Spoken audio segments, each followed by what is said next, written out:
for taking your time this evening for our brothers and sisters overseas and our guys and our folks in America this afternoon and morning to come listen to me chat. We're going to talk today about offensive line play. It's what I personally played growing up, high school, going into college, where I went to NC State. It's something that I'll always have a passion for, and at the end of the day, it's the thing I feel I know the most about. Before I continue, though, I'm going to tell y'all there is a million ways to skin the cat, as they say. You might agree with some things I'm going to talk about today. I'd love to help you implement them. The things you don't believe, you don't have to follow. That's the beautiful thing about O-line play. There's different ways to go about it. The end result is what you want, which is everybody blocked up. A little bit about me before we dive into it ourselves. Everybody can see just the presentation, correct? No, we can see. Oh, they can see my notes. Uh-oh. Yes, we can see the notes. Let's try this one then. See, me and technology are not always the best of friends. What about now? I think we can see your notes too. All right, hang on. Presentation mode. How about this? Let's try that way. Yeah, that's better. Now we can There see. we go. Yes. We can. Well, I was gonna say too. You might see Coach Scholl. You might see his notes, but because if you're sharing the administrator status with him, because I didn't see his notes for most of those screens. Okay. Well, there weren't any notes on the first page. That's why. We'll be good Okay. though.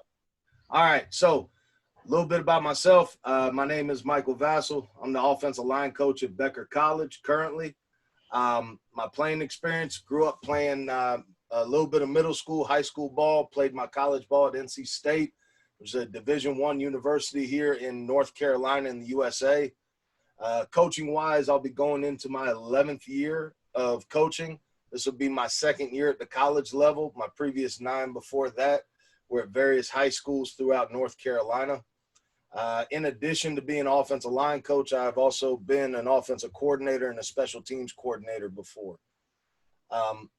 If you guys need additional notes, have additional questions at any time, guys, you can always email me at vassilma57@gmail.com or friend me on Twitter and contact me through the DM there at Coach Vassil.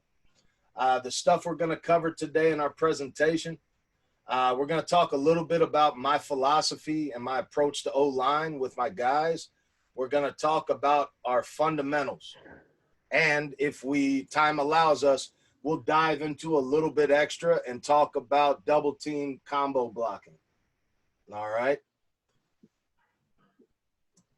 So my offensive line philosophy, we want to talk about our physical approach, our mental approach, and how we conduct our O-line meeting room. All right. So when we talk about a physical approach, guys, we're talking about what we're doing on the field with our guys. The first thing that we harp on is we talk about the 8 angles of football. All right. When you look at an offensive lineman on the field of football on any play, they are going to travel on one of 8 angles. The best way to picture the 8 angles of football is think of a compass. You've got north, you've got south, east and west, northeast, northwest, southeast, and southwest. Now, imagine that offensive lineman's in the middle of it. On any play, he's going to travel one of those angles. The best example I ever give is to guys that do a pin and pull system, right, where you're pulling your guard and your tackle's blocking down. Well, that down block's nothing more than a 45-degree angle block. So essentially, your offensive lineman traveling on a northwest angle at that defensive player. Same thing, inside zone guys. We talk about zone blocking, gap blocking. Same thing, that offensive lineman's traveling on a 45-degree angle to go execute his block. All right. Another part of our physical approach is we want to attack half a man. Too many times, football comes down to being taught you got to be physical, you got to be aggressive, you got to be tough, rub some dirt on it, all that good stuff. Well, that's well and fine. But what I want my guys to be able to do is I want to be able to dictate to the defense what that defender can do and the route he can go to get to the ball. So we're going to focus on learning how to attack half a man when we engage. And that's whether that's a solo block, whether that's deuce or combo blocking, whatever it is. So, for instance, say we're running zone to the right. Well, I know inside zone to the right, I want to attack the near half of my defender, and I want to drive him on that 45-degree angle. Thus, the only way he can beat me is to try to go further away from where the play is going. All right? The last thing we always try to work on with our physical approach is we want to find ways to do position-based conditioning. All right? Because let's face it, being a former offensive lineman, the thing I hated the most was getting lined up on the line at the end of practice and told you're running down the width of the field and back, the width of the field and back. That doesn't help me. That doesn't help your offensive lineman. You find me a scheme where the offensive lineman's got to run 52 point whatever yards down and back every single play. And I want to learn it because I got to assume you're scoring on every play. All right. So finding simple things like, okay, guys, we're going to work on getting on our stance and our starts on air. That's building conditioning. That's building stamina for that offensive line athlete that better helps him in the game. So that come fourth quarter with stuff and movements he's doing, he's going to be better conditioned for it. All right. Mental approach, which a lot of times the mental approach, guys, gets left out of the equation, which is not good at all. So the first point that we worry about with our mental approach is we want to eliminate passive verbiage. Now, what I'm talking about is this. Words like step, words like just get there, phrase like just get there. Things like that are teaching a passive mindset to our kids. Okay? And what happens is you don't realize it as a coach, but you're subconsciously now telling your player to go be passive. And then when they do exactly what you've asked them to do, you yell at them because it wasn't enough what you wanted to happen. Does that make sense? No, it's literally asinine. Because how are you going to yell at a kid that did exactly what you asked him to do? So we as coaches have to eliminate passive verbiage. We want our kids to be aggressive. We want our kids to attack. Then we have to use that verbiage. All right. Otherwise, we're sending mixed signals. Our O-line and our coach and my mentality with one another is an acronym that I don't know if I heard once and forgot or I just made it up, but it's BOAT, B-O-A-T. We got to have balance. We got to be open with each other. We've got to be available for one another, and we have to have truth and trust within our circle. Our balance means you got to have fun, because at the end of the day, guys, this is a game designed to have fun. Yes, we as coaches, some of us make money off this game. Some of us don't. But either way, it's not about us, because like I was talking about before we started, we've all had our time in the sun, okay? And I know every coach wants to be Nick Saban, and I might be speaking sacrilege, but our time's done. It's not about us. There's not a single coach that has ever won a game, caught a football, run a touchdown, made a tackle. It's our kids. So it's about them. It's about helping them have their glory. Let them have their moment. Open. We've got to be open and honest with our kids. Too many times when I was growing up playing, there was not honesty. There was not openness. Open up. My kids that I've coached, and CJ's in here today, he'd be able to tell you, I'm going to be open with my kids. They're going to understand. If I make a mistake, I own up to it. I'm open. I'm not going to try to feed them the I'm God, what I say goes. Because I can be wrong just as much as they can be wrong. So we got to be open with each other. Available. My guys understand that for me, my phone is 24/7. You can hit me up 24/7. Probably about after 8 p.m. at night, I'd text first. Just, make sure I'm awake. But you can message me if you need something, because we're not off the clock once we're off the field. You know, we have to be available for our guys, just like we want them to be available for us on the field. We have to be available for them off the field. Because when they come to practice, they aren't just there for football. They've got jobs, they've got families, they've got this, they've got that. And we've got to be available to help them with everything, because that's our job. That's what it means when you're going to be a coach. Truth and trusting. Okay.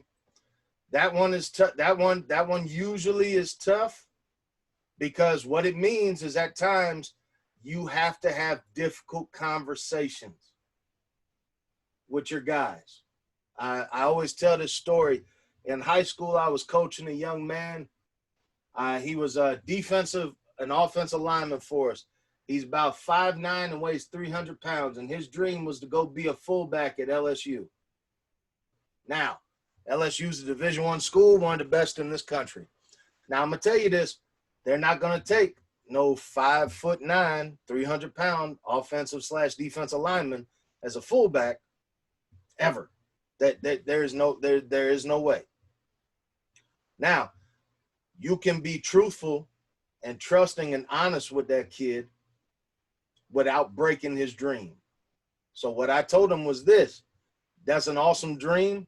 I believe that if you put your mind to it, it could happen, but I would also have a fallback, because here is the reality. And then I told him that reality.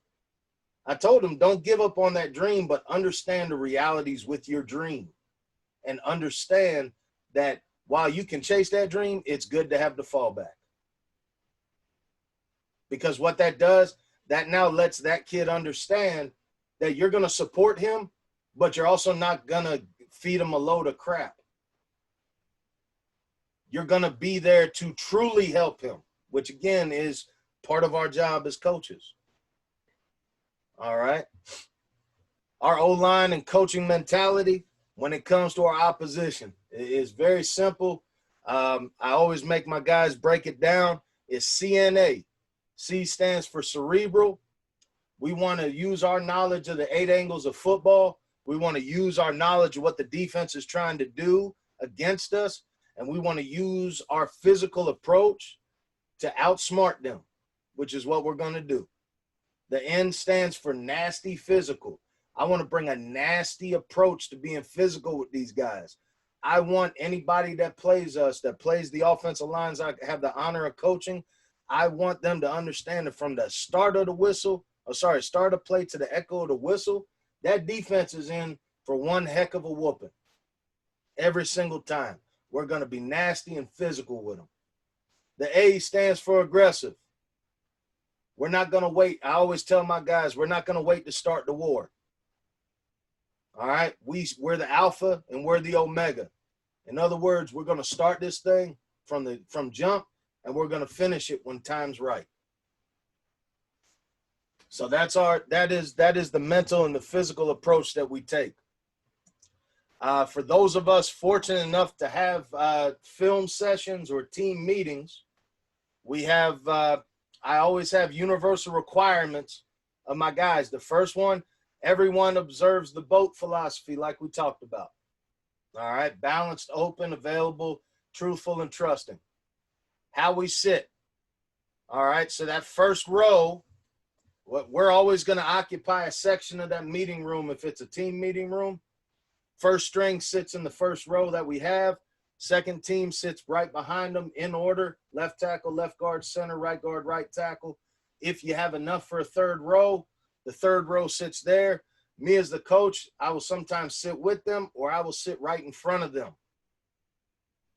keeping my eyes on them. Also, for our players, no matter what the meeting is, you arrive on time. On time is at least 5 minutes early. At least. That gives you time to get us set up where we need to. All of my offensive linemen always have a notebook and paper and a pen, so you can take notes. The playbook also works too. The attitude, we got to check whatever's happening outside of football at the door, so that we can be focused on what's going to happen in that meeting. Now, if something is affecting us, Tell us. And then once the meeting's over, we can try to start addressing that. Coach's requirements. If I require my guys to do something, I'm going to do it too. Because again, that's true leadership. It's not just do as I say, not as I do. It's I want you to do this, so let me show you how we do this. My arrival time, I'm going to try to be there 30 minutes early. Sometimes that didn't happen if I was in a previous coaching meeting. I'm always going to have my notebook or playbook with me because, again, I can be wrong on stuff. So I can have that to reference. I'm also, if I'm leading that meeting, I've got notes to go off of, bang, bang, bang. That way I know exactly what we're going to hit at this time to keep us on track.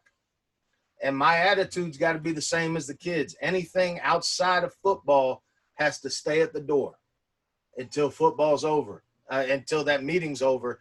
And then from there, we can pick it up and readdress. All right. Our fundamentals, guys. Now, understand that in the fundamental section, we're going to cover our stance, how we learn to start, how we strike to an extent, and our fit and our finish. These are the 4 fundamentals you need as an offensive lineman, okay? These are if anybody asks you what skills do an offensive lineman need you, these are the 4 sections of skills your offensive lineman needs. Therefore, they need to be worked every day. There was a quote I heard once. It was a wonderful quote. If I remember correctly, it's by Charles Bentley, who's the founder and owner of OLP, which is, in my opinion, the world's foremost leader in offensive line training and play. And he said that a skill is something that can diminish. Therefore, any movement on a football field is really a skill and has to be sharpened daily. It was something to that extent. I might have just messed up that quote. Please forgive me if I did.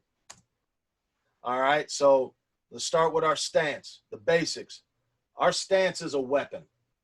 It is the primary weapon an offensive lineman uses in his arsenal. Because every single play, what does an offensive lineman have to do? He has to start in his stance.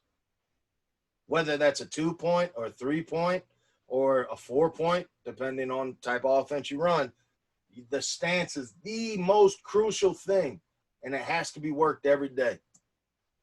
90% of the inabilities your offensive linemen deal with stem from them getting into a stance that is not putting them in an optimal position to succeed. I think it was last year at St. Augustine, had a player that he wasn't getting anything right. And I did my process of tracing everything back, and every single time I can find out exactly where it went wrong because he started wrong. I equate it to this. If you do something wrong in a play, you have to keep tracing back to where the first wrong thing happened. So if I'm not in a proper stance, how am I going to be expected to execute a block properly if I don't get in the right stance? If you find a way, tell me, because I haven't found it yet. So our focus, we're going to create a coil with our body, okay? We want to find the optimal body position for our O-line athlete, all right, by creating the 345-degree bends in our body. That's at the hip, the knee, and the ankle, okay? Now, before we continue, I'm going to tell y'all this. Every offensive lineman's stance, if they're in the optimal position for their body, is going to look slightly different because we come in different shapes and sizes. Some of us have long torsos. Some of us have long legs. Some of us are just short. It is what it is. But the universal factor is this 345s at the hip, at the knee, at the ankle. So I have some video of it. I apologize. My technology use isn't great. The video starts before I ever go through stuff.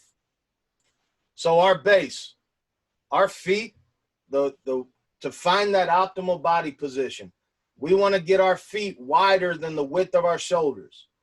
I always tell the guys like this, think of a tree, right? A tree is pretty uniform in terms of its width, right? So what happens when the wind blows? What does that tree do? It sways. So now equate that to your offensive line athlete. If his feet are right underneath his shoulders, he's uniform in his width. So what happens when pressure comes? Or what happens, not being funny, but a stiff wind comes? It's going to move him. It's going to shift him. And he's going to be out of balance. So our feet have to get wider than our shoulders. However, how wide is going to depend on what feels right physically for that offensive lineman. It might be, it might end up being 3 centimeters wider than the width of his shoulders each foot. It could be, 8, 9, 10 centimeters. It just depends on the athlete themselves. Okay? Our stagger and our pigeon. Okay? This is where we drop a leg back as the stagger, and we're going to pigeon our foot to get it on a 45-degree angle. Now, the stagger is determined based on what side of the ball the offensive line athlete is. If he's on the left side, his left foot will stagger and pigeon. If he's on the right side, his right foot staggers and pigeons. But again, which side staggers, which leg staggers, depends on the side of the ball. How much of a stagger, again, is determined by the offensive lineman athlete. Again, because no two of us look the same. No two of us are built the same. Same with the pigeoning of the foot, 45 degrees. Everyone's going to be different. When I play this video, you're going to see a difference between these two guys. It's not a right way versus wrong way. It's just their body's makeup, both physically as well as their mobility and flexibility, because those come into play as well. All right. We're going to lock in our hip. All right. That's the third step. When we lock in our hip, it's a movement. You're going to see these guys exaggerate the movement, but the purpose of which is yes, we're going to lock that hip back towards the line of scrimmage, but we're also going to engage our interior adductor muscles, those interior muscles in your in your legs. All right. A lot of times kids mistake this for pinching the knees. There's a big difference. Activating your adductors will create a slight pinch from the unconscious observer. It's going to look like you're trying to knock your knees, but all it is priming your lower body and getting your weight down the center. All right, now we get to priming the body, which is 4. This is when you prime the upper half of your body. You're going to slightly try to pinch your shoulder blades. It's not big. You don't want to look crazy like those people that do too much on bench press and half their body's off the bench rack. But you're going to slightly pinch your shoulder blades together. All right. Now, once that happens, you're going to start to bend your knees. As you bend your knees, you're going to let the palms of your hands slowly travel down your thigh until your wrist gets to your knees. Now, you'll be able to see physically in your offensive line athlete the 45-degree angles, the 3 of them we want, at the hip, at the knee, and at the ankle. Okay? Now, the 5th step is only if you go out of a 3-point stance. If your guys go out of a 2-point, you're done at 4. But 5 is putting your hand to the ground, in which honestly, whichever side you're staggered, that's the hand that just drops straight to the ground. Don't shift forward. Don't get your weight out of whack. Just put your hand straight to the ground. So I have a video here to show you guys. 2, 3, 4, 5. And we'll run it one more time. So here's step 1, getting our base. Notice their bases are different, right? This guy's a little bit more narrow. He's a little bit wider because of their body's makeup. 2. They're both going to pigeon. He's a left side tackle at NC State. He's a right side tackle at Elon University. But both of them stagger and then their foot pigeons, and even the foot pigeoning's different, right? His is a little bit more back towards 90. His is a little further than a true 45 because, again, it's what feels right for the body. 3, They lock in.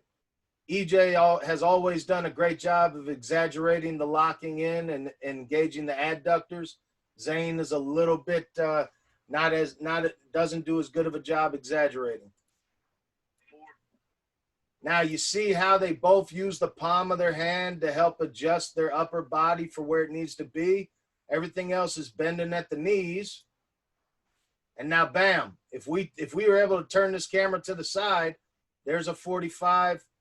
Sorry, there's a 45, there's a 45, and there's a 45. We're in a perfect place. Now, like I said, if you go out of a 3-point, notice none of them shift their weight forward and go straight down. We're now in an optimal position. We're in a proper offensive line stance where we're in optimal position to accomplish our goals. All right, so now a little bit about our starts. Our starts, in other words, how we're moving out of our stance, how we're moving on the football field. All right. First thing is we've got to be power. We've got to have power and be powerful while still being agile and able to move. This is a tough thing to find sometimes. We want to talk about owning our angle. All right. Very similar. I always say own it. But by using our 8 angles of movement on the field, we want to learn how to move to properly own whatever angle we have to travel on that play. All right. The last key with it is we want to learn how to generate force for striking power, right? So while we move on our angle and then we encounter the defender, we want to be able to generate force as we're moving so that when we go to strike whoever we got to strike, he's catching a lot more than just what we bench press. All right. Our drill progression that I go through with my guys, the first thing, and we'll go through all these guys, don't worry about it. Our first drill is our ice skater drill. All right. Our second drill is we're going to learn to start off the knee. And then finally, we're going to learn how to start out of our stance. Let me just check. I think I'm good. Yeah, still good. All right. So our first progression. Coach, Yes, sir. can I ask a question? Of course. Yes, sir. When we talk about stance and start, do you differ your stance between the tackle and the guard? Is there any difference depending on angles?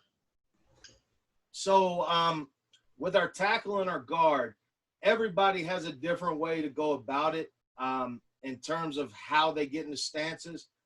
I've been places where everybody's got to be in a 3. I've been places where everybody has to get in a 2. And I've been at places where the interior gets into a 3 and the tackles are in 2-point stances. To me, I don't necessarily care how they start. I've been at places where we started in tackles and 2s, guards and center in a 3, and then halfway through the year, everybody except for the center was in a 2-point stance. Because again, finding what kind of stance to use comes down to that offensive line athlete. So what I mean by that is the kid might be amazing in a 3-point stance, but then if you put him into a 2-point stance, he's lost in space and doesn't know what to do. Part of it is a comfort level. Part of it is finding the comfort level of your guys, not just assuming, oh, he can get into the stance, he's comfortable. Last year at St. Aug was the one I referenced earlier. I started putting everybody except for the center in a 2-point stance, and we increased the run game by about 50 yards a game. And we increased our pass protection, giving up less sacks, because we were trying to find ways to help the kids get better. And everybody operating out of a 2-point stance was more effective for our guys than forcing them to be in 3-point. Mm-hmm. Yeah, great. In terms of the angle of stagger, I personally don't want to, I want them to find what's most comfortable. I know some people get real rigid. That's got to be like this, but at the same time, it's got to be like this. Well, if it's got to be like this, you're only banking on one thing happening. You're not banking on everything. You know, you become very closed-minded and very close to, you can counter this, but then you don't have a counter for that. Whereas the kid finds that optimal body position, he'll be able to counter everything that comes with him, or it comes at him, sorry. Great. Thank you, Coach. No problem. Guys, if you got questions, please ask along the way. I appreciate. So, like I said earlier, starting with our first progression, we've got our ice skaters. The points of emphasis for our ice skaters are threefold. We're going to teach these kids how to learn to drive catch. Drive catch is what we talked about earlier, which is learning to generate force through the ground and movement. All right. Also, going back to the beginning when we talked about passive verbiage affecting kids, think of, and I always use this analogy. I know it's a little bit dated, so I got to find a new one soon. But think about you're walking up to a person that you find attractive. Are you going to run up and look all crazy to go talk to him? Nah, you're going to take your time. You're going to step over there. You're going to be smooth with it. So the key word in there is step. What's a word that we use with our offensive line athletes? You got to take this step, then you got to take that step, then you're going to take this step, then you're going to hit them. So what you just told that kid, passive, passive, passive. Okay, now out of nowhere, be aggressive. It doesn't work that way. Because that kid's going to say, okay, I have to be passive, I have to be passive, I have to be passive. Now I got to go get them. It doesn't work. It's very difficult. And then you get stuck in a situation where you're praying to the gods for that 1 in a million kid that, you know, can actually do that.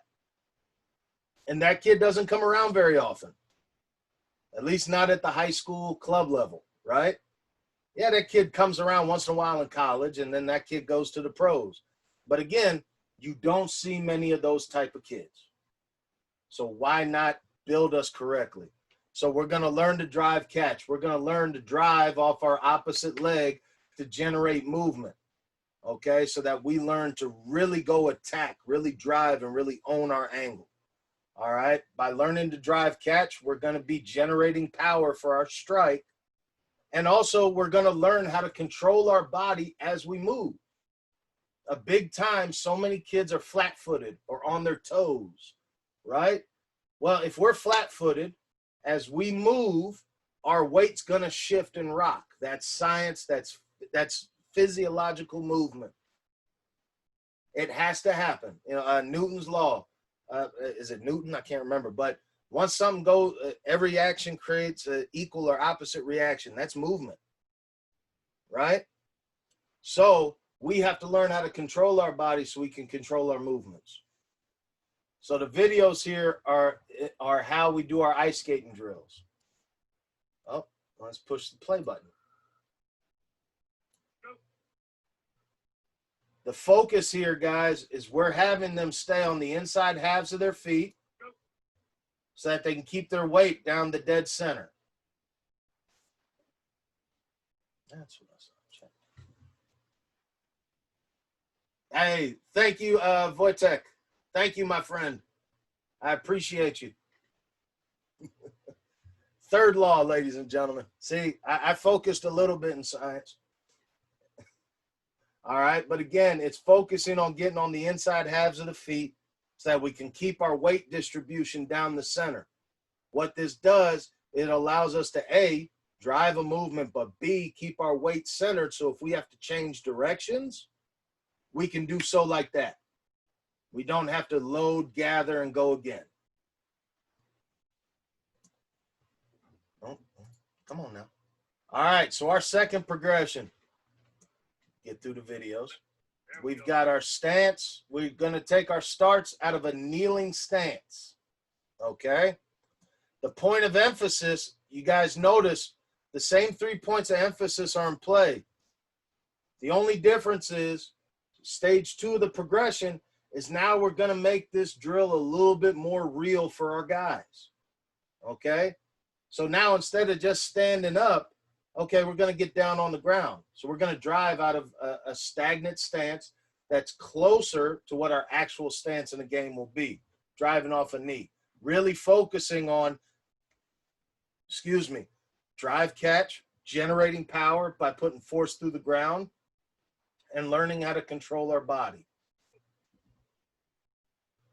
EJ and Zane always do a good job of this drill. So this would be for a base block right here, moving forward. Right here, they're base blocking to the left. Notice they're still going to gain some ground.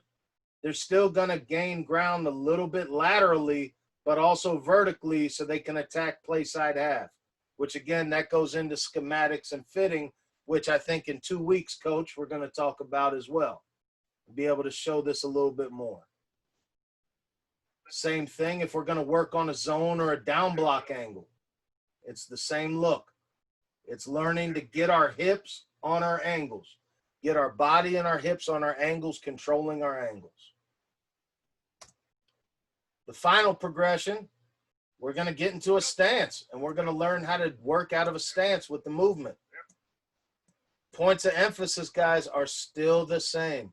We're still going to focus on drive catch. We're still going to focus on generating power by force through the ground. We're still going to learn to control our body. It's just now the only difference in the drill is now it's the real deal. Now we're in our stance. Now we're going to do the same thing we'll do when we line up with the pads on. The big thing to focus on is know when we're on a base angle, because right here, this kid thought we were on a 45-degree angle first. Jax is a high school kid, so a club level kid. And this gentleman right here just finished up high school. He's going to be an incoming freshman at a D2 school in North Carolina, Chowan. But again, it's getting on our angles and working on weight inside. And the same thing again on a 45-degree angle. He does a better job with 45-degree angles. He's a tight end now. This guy here is a tight end, so half of what he does at Wingate is blocked down. That's why he's so good at his 45-degree angle. All right, now we've worked on our stance. We've worked on our starts, how to get to the defender. So now let's talk about what we do when we get to the defender. We got to strike him. We're not going to hit him. We're not going to punch him. We're going to strike him. Because again, in my mind, strike is more of an aggressive terminology. Striking means you're really trying to knock somebody out. Punch is a punch. Unless you're Mike Tyson, who's the heavyweight now? Watched him the other night. Anyways, unless you're a heavyweight boxer, punch is not nearly as aggressive a term as necessary. So our basics. When we're striking, we want to start from the ground up. All right? From the ground up for us means a great strike has power and forces generated from the ground up through our body. This occurs when our body is in an optimal leverage point. Ready or not, if we don't have our body ready to strike or absorb a blow, striking in the run game, absorbing a blow in the pass game, okay, the O-line athletes won't be prepared to do so. Hands or palms. Your palm is the strongest point of your hand. So when we emphasize learn to strike, we're going to learn to strike with the palm of our hand. It is the strongest part of your hand. It's got padding. Why not use it instead of using our fingers and breaking and dislocating them? I've got thumbs that were dislocated many times from football, and they still to this day, I have trouble when they need to pop, and I feel the pain sometimes. More than just two-handed, all right? The importance of this statement is this. O-line athletes need to be able to execute both bilateral and unilateral strikes, as we have many different styles of blocking. Okay? Sometimes, yeah, we're going to get to two-hand punch somebody. And two-hand strike somebody. But sometimes it's a reach block. Or we're on a 45, and it might be that near arm that's got to strike first, and then that left arm comes to close in as we seal them. All right. Or we're working a combo block or a deuce block with somebody. So I've got my half a man and I got to strike with one hand so I can keep my shoulders square to the line of scrimmage. All right. So the drills that we work on, we have our mechanics drill, which is literally going through the process of learning how to deliver both two-handed strikes and one-handed strikes. And then we have our reach work, which I do not have a good video of. That's why the star is there for right now. However, I will have good video some point soon. If you reach out to me and want to see it, I will get it to you. And our fishing drill, which is more set for pass pro, which again, I do not have great video of right now. As soon as I do, I can get it to you. All right, so our striking mechanics. Yeah, you're going to play. You always play. All right. Again, when we get to the video, guys, this is a kid that's going into junior year of high school here in the States. So this is your club level, high school level type athlete. He knows how to execute it properly. All right, so our lower half, we're going to be properly engaged. That means that we're going to have our 3 45-degree angles as we go to strike at our hips, at our knees, at our ankles. All right, we're going to work on the inner halves of our feet so that our body, we have control of our weight in our body. Okay, we're going to be engaging our adductor muscles so that we're primed and stabilized. Okay. The next thing we're going to talk about is our force generation. All right. We've been using drive catch principles of movement. So little do these kids realize, well, before they start this, that as they drive catch, they're generating force through the lower half that then they can transfer through their body into the strike. So the old adage, do you want to hit somebody with just your bench press, or do you want to hit somebody with your bench, your squat, your cleans, and everything else you spend all that time in the weight room doing? All right. It's more than a jab. All right. This now allows us the opportunity to include the strongest part of our body into the strike. We as human beings, we are always stronger in our lower half than our upper half, except for the people that, look like birds, but that's a joke. Again, your lower half is naturally stronger than your upper half. So we got to use it. Okay. Again, this is what we talked about. You want to bring power from the ground. So that's your deadlift max, your squat max, your power hand clean max, and the movement of your body weight when you start from the ground up to deliver a blow. All right. We want to keep really engaging. We want to keep engaging our core and our chain of command. Our core engagement, we engaged our core from the start, keeping a tight, firm abdomen. All right. This is going to help us transfer that power from the lower half to the upper half when we deliver the blow, because your core is what connects the upper and the lower together. All right. We want our chain locked in. All right. So everybody right now, if you can do me a favor, you don't got to turn your video on, but hold both your hands out straight ahead of you. And if you can see my screen, you'll see it. What's something that we always preach to offensive linemen? Keep your elbows in, right? When you hit them, elbows in, because if your elbows are out, what happens? Holding penalties, not good, strike, very limited. All right. So when I tell you, hold your hands out now, everybody talks about thumbs up like Fonzie, right? Well, if my thumbs are up, what can my elbows still do? They can still go outward, right? So they're not really tucked in. They're out. They can bend. I'm not strong here. This isn't an optimal strength position for me. Yeah, we bench. Yeah, some people bench like this, but if you ever notice at a certain point, they hit a limit and they just can't get past it. So now my thumbs are up. Now turn your thumbs out kind of like a hitchhiker would. What naturally happens to your body? My elbow instantly tucks into my side. My bicep automatically starts to flare, to firm up. My shoulder has effectively screwed in, which has also tensed up my pectoral muscle.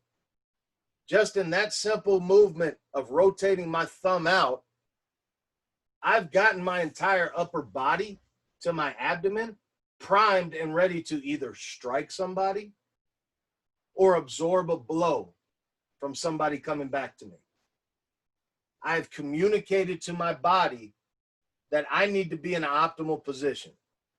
I'll tell you this right now. I could take a 100-pound kid and put him against me, and I'm over 350 right now, and have him engage himself properly, and he could keep me from moving to a certain extent. Because yes, at some point, physical size will take over, but in terms of a experiment or show, if you will, he can hold his ground long enough to get a throw off. He can hold his ground in a block long enough. Okay. And that's what we talk about. We deliver our strikes. And so engaging our core and chain of command locked in. Our hands and our aiming point. We want our hands at the ready.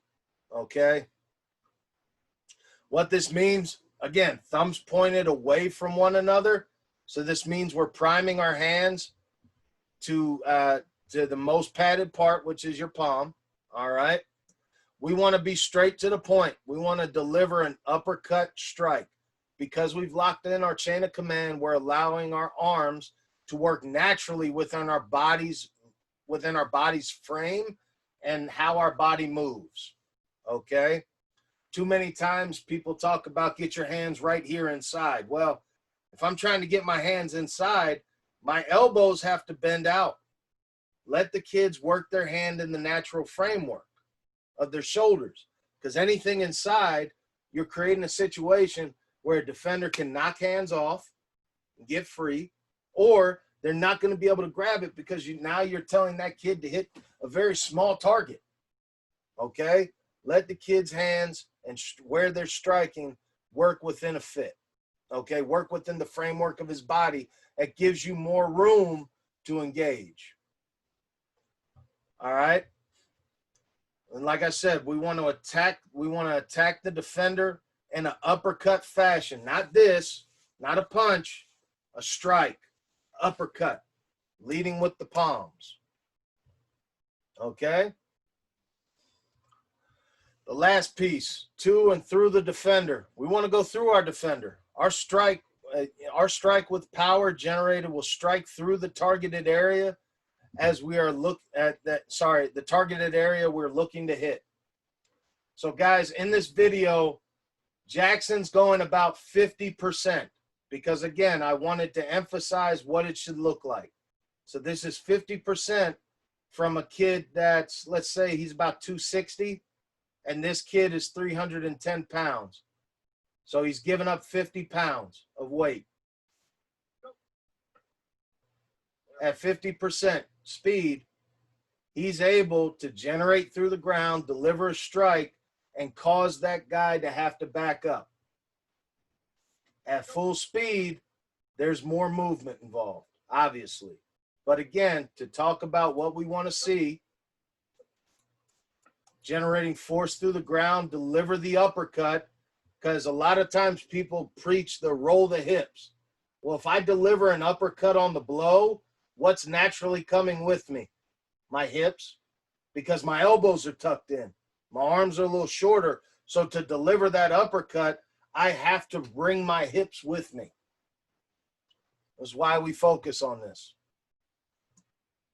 All right, our fit and our finish. So the first three things we covered, that's the first half of a block, okay? The last half of it is fit and finish. All right. Essentially with fit and finish, sorry. No, we're right, my fault. Wrong spot to analyze. A lot of times this is where the most analysis we as coaches do with our guys. When really the analysis needs to take place in the first part, the first half of the process, somewhere along the line. It's got to be tweaked there before we get so wrapped up on, oh, you got to finish the block. Well, let's talk about how we got there first before we do it. Many times a problem happens at this point of result that should have happened, that should have been corrected in earlier steps of the process. So what I do with my guys, It's the KISS method. KISS stands for keep it simple. In America, we'll say stupid. But yeah, keep it simple, stupid. And that's talking to me, not the kids. All right. We are going to keep it simple and easy for our online athletes so they can play ball once they're engaged in the defender. Because like I said, at the end of the day, we want the kids to go be athletes and play ball. Let them go play ball. Keep it simple for them at this point. All right. I'm going to tell y'all something that's going to sound sacrilegious. And I've said this and CJ's heard it. I love pancake blocks. I love when my lineman puts someone on the ground. It looks beautiful. I celebrate it. I high five it. I give them points in their grade out for it. But here's the thing.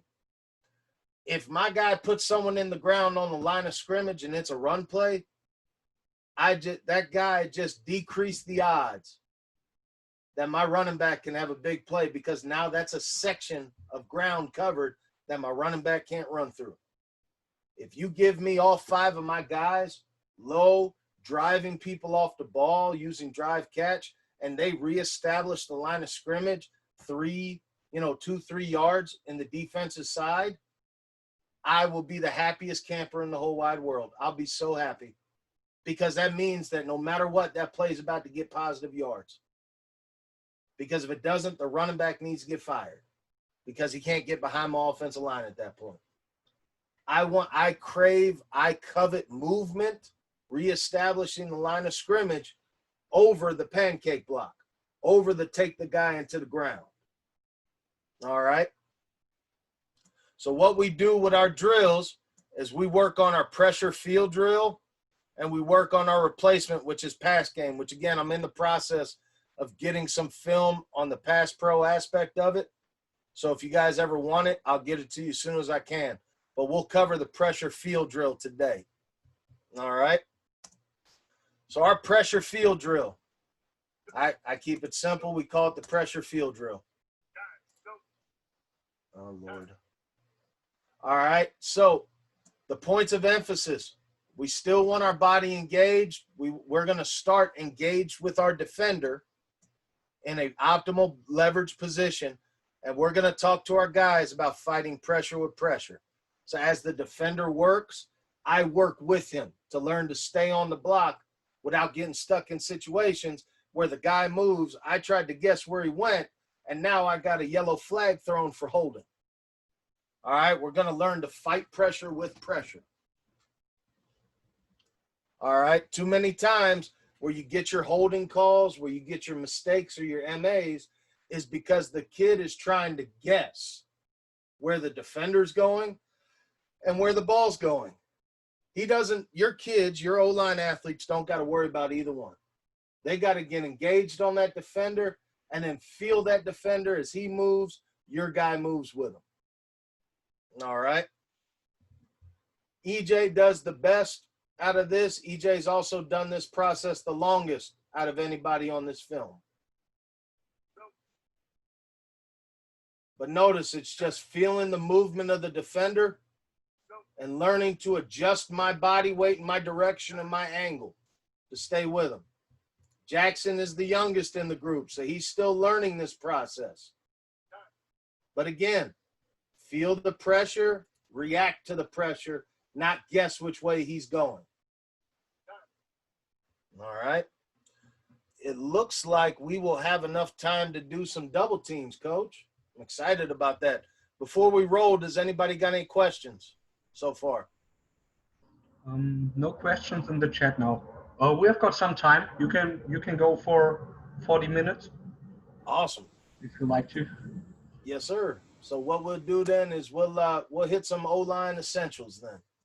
We're going to talk about our combo blocks and some pass pro basics, apparently. So you guys are going to get a little extra treat today. All right. So our combo blocks.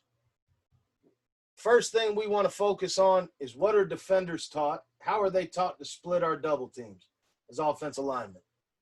All right. Defenders are taught to attack one of the 2 offensive linemen that are coming to double team them.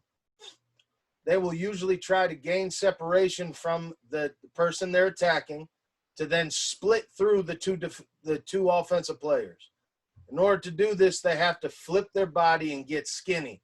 That's something I always heard D-line coaches say, flip your hips and get skinny. So this is what we're trying to attack. So I want to attack what they're trying to do. Yes, we're attacking the guy, but we're going to attack their technique and what they're being taught. Okay? So how we're going to do that? With a half a man approach. We'll never abandon our concept of attacking half a defender rather than a whole defender. So how we craft our combo is to tailor to how we single block based on our angles and half man philosophy. All right. Our combo block is two pieces. There are two parts to it. Okay. Both our styles of combo blocks, whether they're for gap scheme like power, counter, play side, or if they're zone schemes for zone blocking, are always going to have a post man and a cleanup man. And I'll be able to point them out to you when we get to the next slide with videos. All right, our universal rule for all of our combo blocks, we're never going to leave the down lineman until we're forced to leave the down lineman. Too many times it's taught, hit this guy until your buddy hits your hip and then you go. No, stay on the block until you are forced to come off of the block. All right. So our drills, we've got our gap style combo blocks. All right. These are plays like power, counter, fullback ISO. And then we've got our zone style blocks, which are plays like inside zone, outside zone, the backside on belly for you wing T guys. All right. So these are our gap style combo blocks. We're going to have two examples here. All right. The first example is if they play head up, if they play straight up. So this guy's responsible for the B gap and that linebacker's reading the puller. Okay. That is a backside linebacker, by the way, not a play side one. Okay, apparently. All right, so first thing we want to focus on, just like we've been focusing the whole time, want to focus on being in the optimal body position. All right, this again is what we work on every day, our stance, our start, strike, etc. I want to position my body in its maximum leverage position. Again, like we talked about earlier, each one of these guys is going to attack half a man, not a whole man. Okay? Whether it's the post or the cleanup man, we ID which half of the defender we're trying to engage on gap style combos. Both the post man, which would be Jackson here in both, and the cleanup man, which is EJ, are going to attack the half of the defender nearest them. So for EJ, it's this half. For Jackson, it's that half. Okay? We're going to ID the second defender as needed. So right now, they both understand this is the second defender we're responsible for. Okay?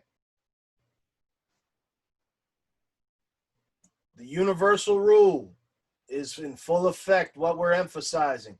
Do not leave the down man until you have to. And I'll show you the different ways that force you to have to leave. All right?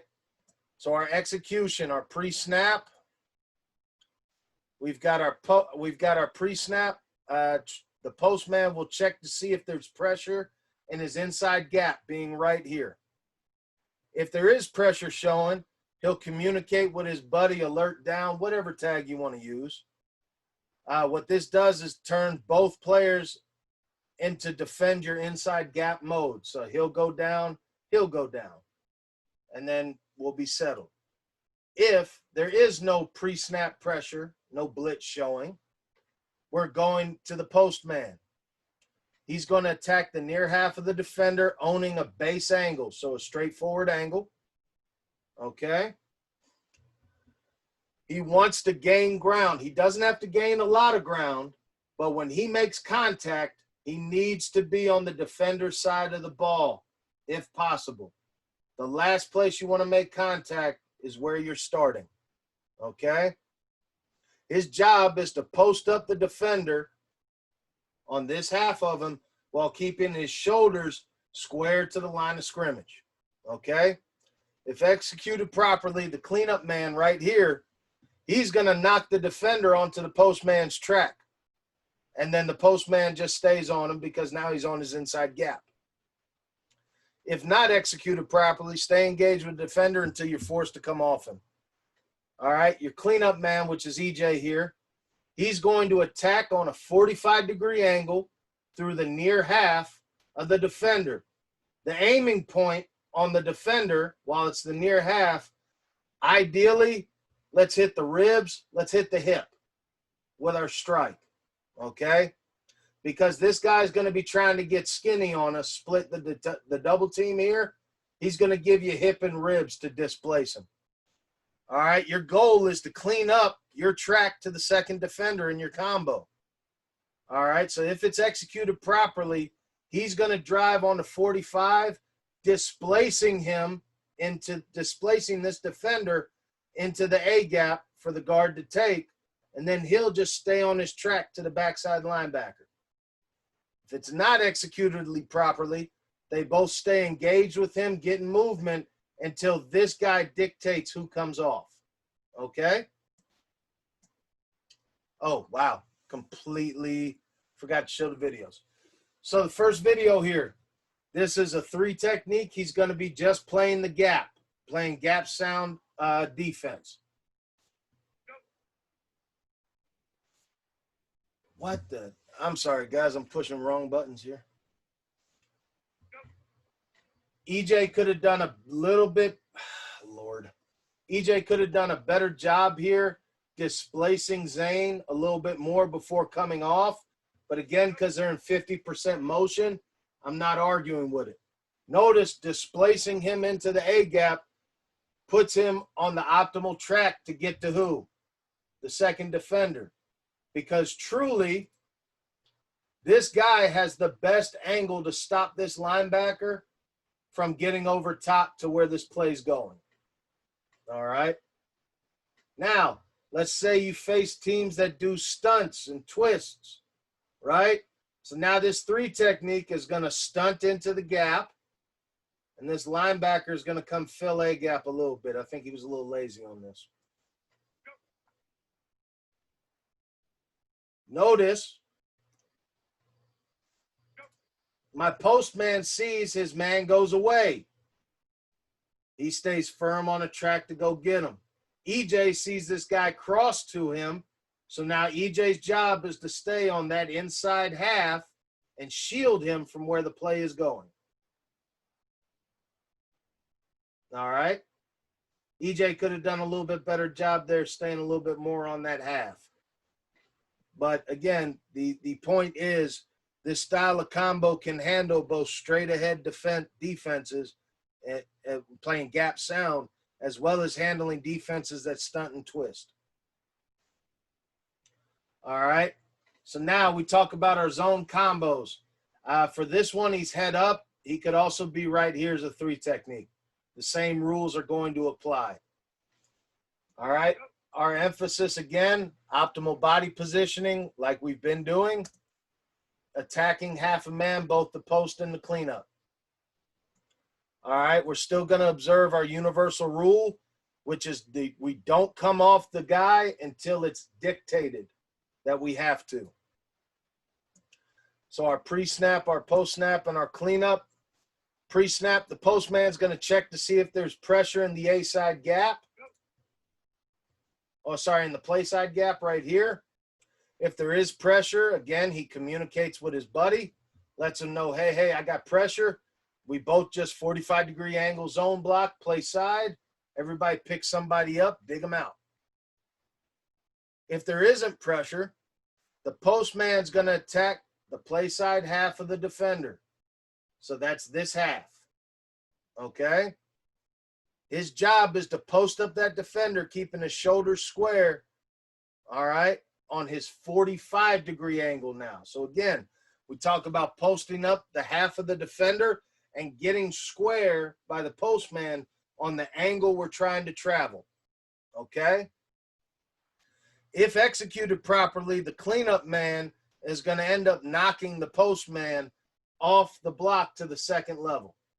Okay?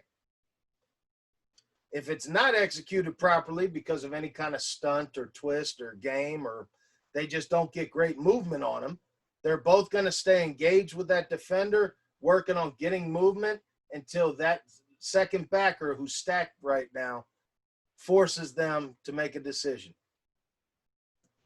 Oh, Lord, I keep pushing buttons. Sorry, guys. Half a man. No, we already did that. Our cleanup man, he's going to own his 45-degree angle. He's also trying to attack this half of the defender, the play side half. So he's trying to cross face essentially. Okay. Now, if he can't get across his face because the guy's working outside or whatever, he stays on his track until he either connects with the near half of the defender, or there's a stunt or a blitz, or the linebacker does something to cause him to no longer stay on the track. His goal is to take over that block, but if he can't, he's staying with it until they're forced to separate. So we'll watch it here. Both get on the 45, both take over. This was more of an outside zone run, but an inside zone run is similarly executed. All right. When I was younger, we used to call this exchange blocking when I played. Make the exchange with your buddy. All right. The last piece is our pass pro angles. All right. We want to talk about,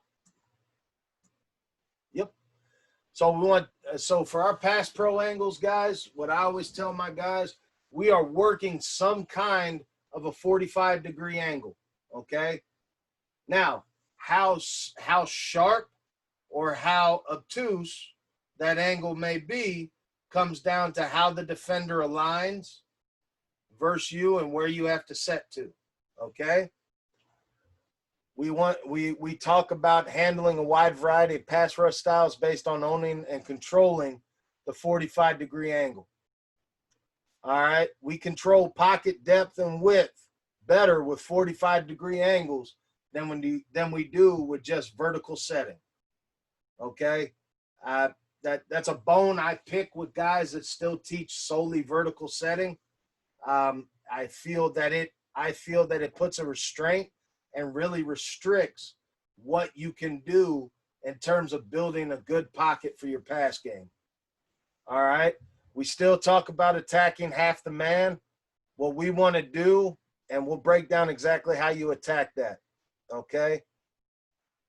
Our outside leg / the leg that we staggered, our outside staggered leg was going to set to the defender's midline, splitting his crotch. This allows us to defend our inside while also being able to stay with the defender as we attempt to keep him outside the pocket we're building. Our eyes, our O-line athletes are instructed to track the defender's near shoulder. Okay, a lot of people say eyeball on eyeball or play side numbers. No, what that does is that gets your guy to subconsciously overset, allowing that defender to have a two-way go, to go either inside or keep going outside. Track the near shoulder of the defender. You'll never have another one of your kids overset in pass pro again. I promise you. If I'm lying, you tell me, write me, say, Coach Vassil, you lied, and I'll say, fair enough. But I've yet to find a guy that tracks the near shoulder that oversets. Because your eyes, guys, your head is the steering wheel of your body. As your head turns, your body's going to turn.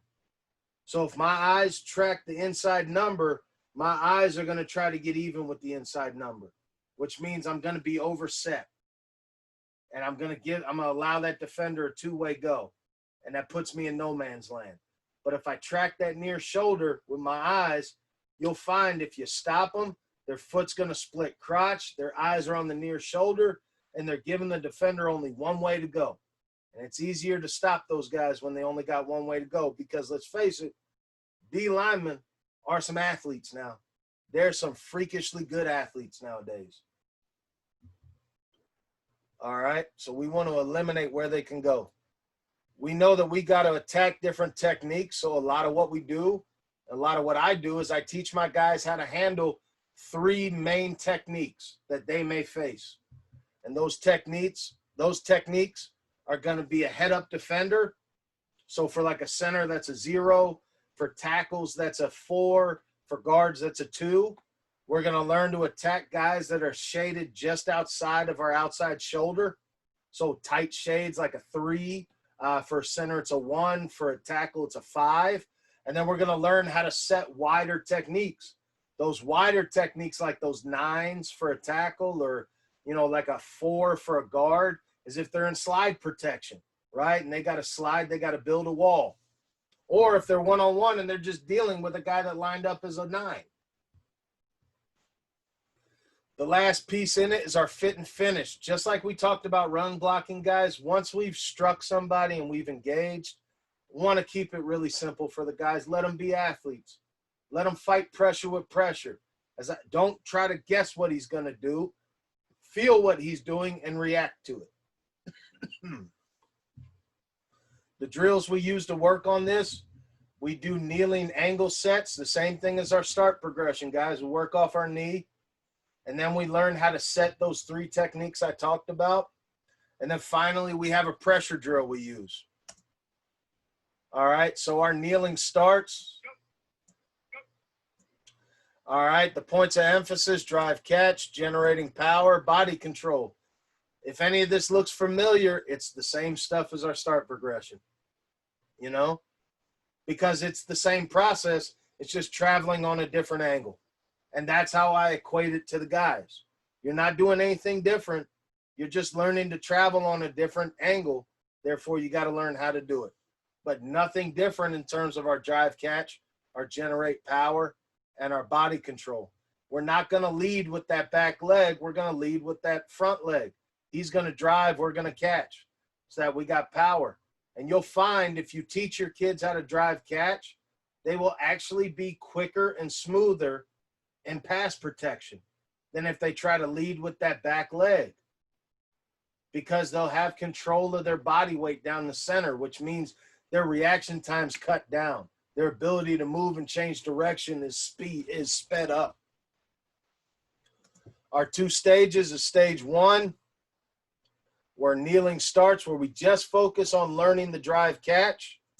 And stage 2, we learn to add the readjustment to the inside move, the counter move, if you will. We're engaged. We've got our hands on the guy. We're setting drive catch on the 45, and now he tries to go inside. So now we got to adjust to it. So right here, this is step 1. This is just learning the drive catch to set the initial set and pass pro. Nice and smooth. Nice and smooth. Body's at the ready.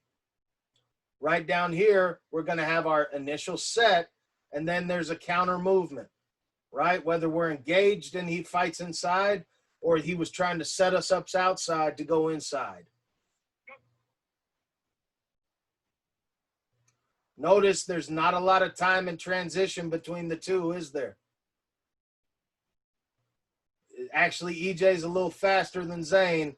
Zane still at times gets a little too flat-footed. But again, the transition time is not nearly as bad. It's there, it's fast, it's the same speed as it takes that guy to counter what he's doing. Also, because he's flat-footed, he won't get caught still. All right, we talked about different techniques, right? Learning how to set. All right, so our top left, dang it, hang on. All right, so what we've got here in our top left-hand corner, we've got what should be a head-up defender, right? Yep, he's a head-up defender right here. So what we're going to do is I always teach my guys, head-up defenders tend to go inside first. That's their primary move, is to go inside of you. So he's going to drive catch inside to make sure he's not coming. And then if he's not coming, we're going to get a short vertical set solely just to get on an angle and figure out where on the 45 I've got to go. Notice when he's done, where is he in relation to the guy? Eye on the near shoulder, foot split and crotch. Our top right here is if we deal with a tight shade, okay? He's tight on our shoulder. So now we're going to take a quick vertical set just to see where he's going and then work our 45-degree angle. Zane overset that just a hair. I apologize, y'all. But again, foot split and crotch, eyes to near shoulder, ready to now work however we got to work. The bottom two guys are wide shades, okay? How we deal with wide shades, the process of setting to them. So you got AJ right here as a tackle. Right now, eyes to near shoulder, foot split and crotch, optimal position for when he needs to engage. Same thing with Jax.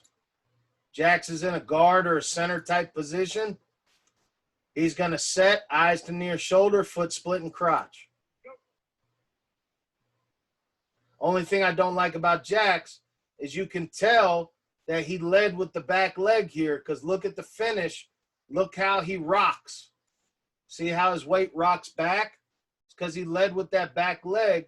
So as he lands with both feet, as he's moving, he's flat-footed, so his weight's shifting about. He's not engaged properly. All right. Last thing, we talk about our pressure field drill, right? So now, maintaining half a man, as you'll see in the video. He's going to set up. When you don't have a tool and it's just a body, put him on the inside half of the man. All right? But we already want him fit into the block. Now, the way this drill works, it's on the defender. As the defender moves, my O-line athlete either has to pass set on the 45-degree angle or power back up on his run blocking 45 to try to maintain inside leverage.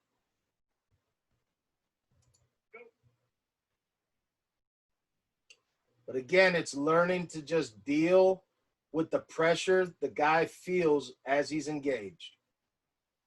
Because I'm just going to let that dude play ball. Oh, that guy wants to, I feel that guy going there, we're going to go there. He goes here, I go there. All right. Folks, I appreciate y'all taking the time. I definitely have no problem fielding any questions you may have. Yeah, Coach, thank you very much for all the stuff you put together for our coaches. I think in the chat is...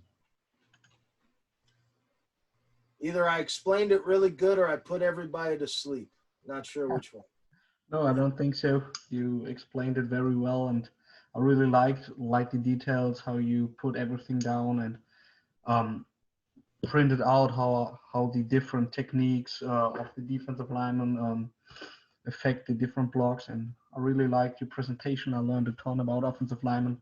That's not my regular basis I'm coaching, so it's great to learn new things, and I hope everyone else learned a ton from your presentation. And I'm really looking forward to your next presentation in 2 weeks. We will talk about the zone game there. Yep. And coaches, any other questions?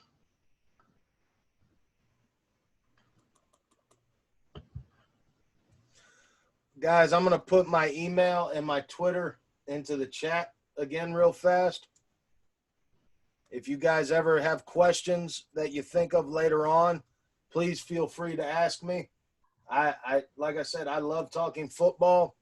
I always enjoyed being able to answer questions that people have, because again, this game's about learning and evolving it and growing it.